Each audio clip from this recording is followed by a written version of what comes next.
Hi, this is Denise. I am back with kindergarten class, our daily math lesson. If you tuned into my reading lesson, I shared with you two little leveled readers for the day. A student reader, a listen to me, and then a student reader. And I had mentioned that these were perfect, especially the listen to me, because we were talking about shapes. This lesson totally goes cross-curricular with my math lesson today, and I'm going to show you my math resources. Pearson, love Pearson, great math company. How appropriate that my books are also Pearson, that I was lucky to get a free sample from one of my friends who is a book rep. All right, so let me show you. I have our math lesson. We're talking about the difference between two-dimensional and three-dimensional shapes. We teach this all the way from kindergarten to third grade. In third grade, we scale it up a little bit. This is a very tangible concept for children to understand. To introduce my lesson, I started by, once again, printing this Great Shapes printable from kidzone.worksheet.com. Sorry about that, I was just looking at some of my other materials that I wanted to show you. Started out with our color words. Color words are very important in kindergarten. We want kids to recognize them. We want them to be able to read them.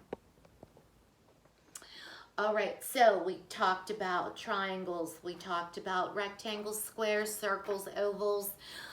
We matched up our colors with our shapes. We're talking about two-dimensional flat shapes, which led perfectly into my lesson where we were talking about two-dimensional and three-dimensional shapes.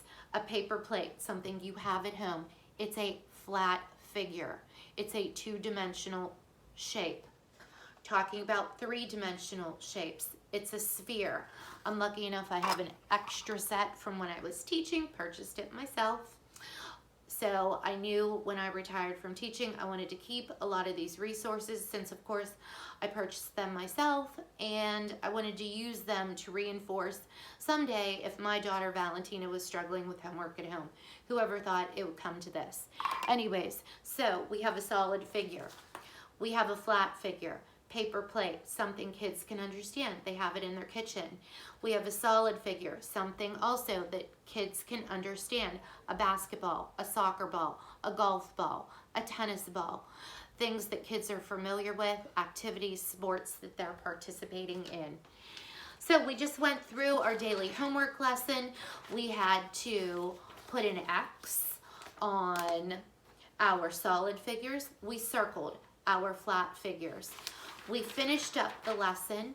I had Valentina find a flat figure in the kitchen.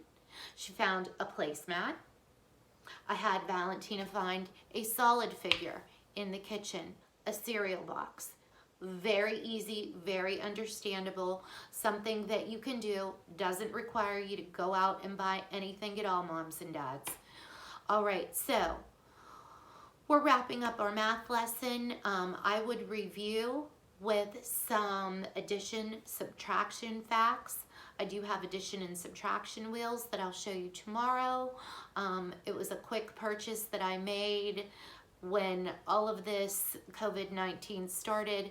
Found it at like Staples. Super cute.